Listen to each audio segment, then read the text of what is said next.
যখন একটি মিটিংয়ে আমি অবহিত হলাম, তখন আমি খুবই অভিভূত হয়েছি এবং অভিভূত হয়েছি যে এই প্রকল্পটির প্রকল্প পরিচালক আমাদের আকেশ সাহেব। ওনার সঙ্গে আমি যখন সিনিয়র সহকারী সচিব ছিলাম তখন থেকে আমি কাজ করেছি এবং এটি একটি ব্যতিক্রমধর্মী প্রকল্প।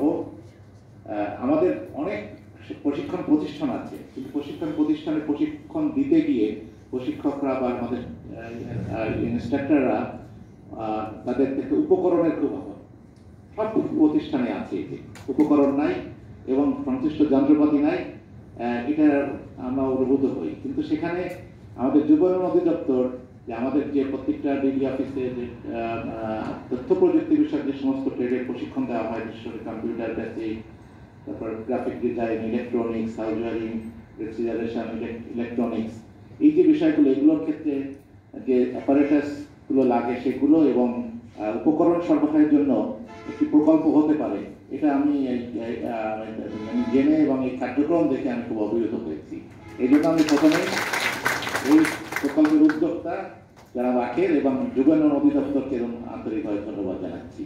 সেই সাথে আরো আজকে ভালো লাগছে বা গত সপ্তাহে থেকে আরো ভালো লাগছে যে শুধুমাত্র উপকরণ দিচ্ছেন না, সেখানে যারা ট্রেনার আছে, যারা প্রশিক্ষণ দেন আপনারা যুবকদের, তাদেরকে তারা আবার ট্রেন দিচ্ছেন। আপনাদের স্কিল বাড়ছে, কারণ আমাদের প্রশিক্ষকদেরও স্কিল, আমাদের প্রত্যেকেরই উচিত তার নিজস্ব উৎকর্ষতা বাড়ানো। শেখার কোনো বয়স নেই, তাই না? সারা জীবনই আমরা শিখি, কিন্তু আপনি আর তথ্য প্রযুক্তি তো এটা প্রতিদিনই নতুন নতুন দিক উন্মোচিত হচ্ছে, সুতরাং এর সাথে আপডেট থাকাটা আমাদের খুব দরকার। আমাদের যুব উন্নয়ন অধিদপ্তরের প্রশিক্ষণ সম্পর্কে বাইরে অনেকেরই কিন্তু ধারণা খারাপ আছে যে এখানে খুব একটা কিছু শেখানো হয় না, আসে যায় ওই কিছু অনারিয়াম পায়, এই জন্যই মনে ভর্তি হয়।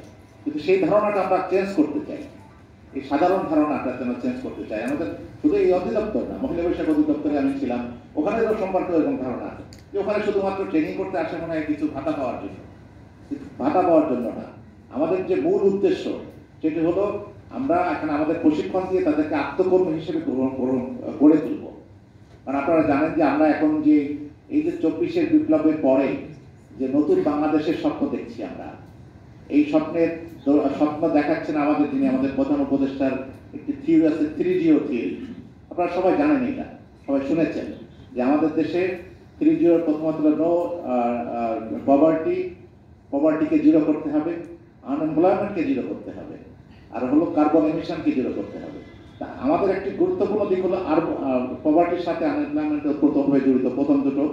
তা আনএমপ্লয়মেন্টকে যদি জিরো করতে হয় সেক্ষেত্রে কিন্তু চাকরি সৃষ্টি করে করা যাবে না, এটা আত্মকর্মী তৈরি করে করতে হবে এবং সেক্ষেত্রেই আমরা কিন্তু খুবই গুরুত্বপূর্ণ ভূমিকা পালন করতে পারি কিনা বলেন?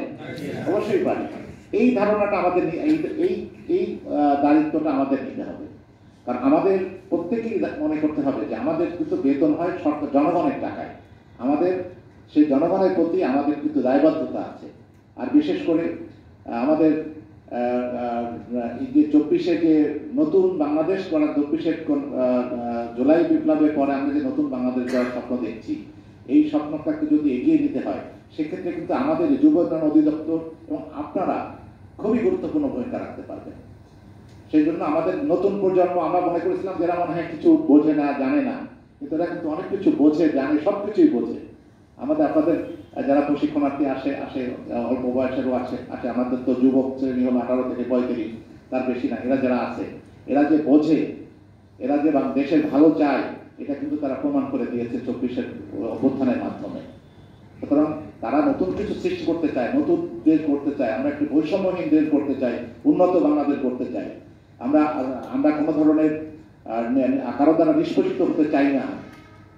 আমরা 71 সালে যুদ্ধ করেছি বৈদেশিক শোষকদের বিরুদ্ধে, আমরা 24-এ আমাদের তরুণ বর্তমানে যুদ্ধ করেছি হলো আমাদের দেশীয় শোষকদের বিরুদ্ধে।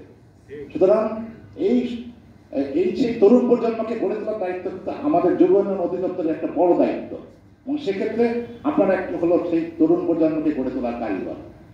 সেক্ষেত্রে আপনারা এখানে প্রশিক্ষণ নিতে এসেছেন, প্রশিক্ষণ গ্রহণ করেছেন, নিজেদেরকে আপডেট করেছেন, এবং এটা দিয়ে আপনারা বাস্তবে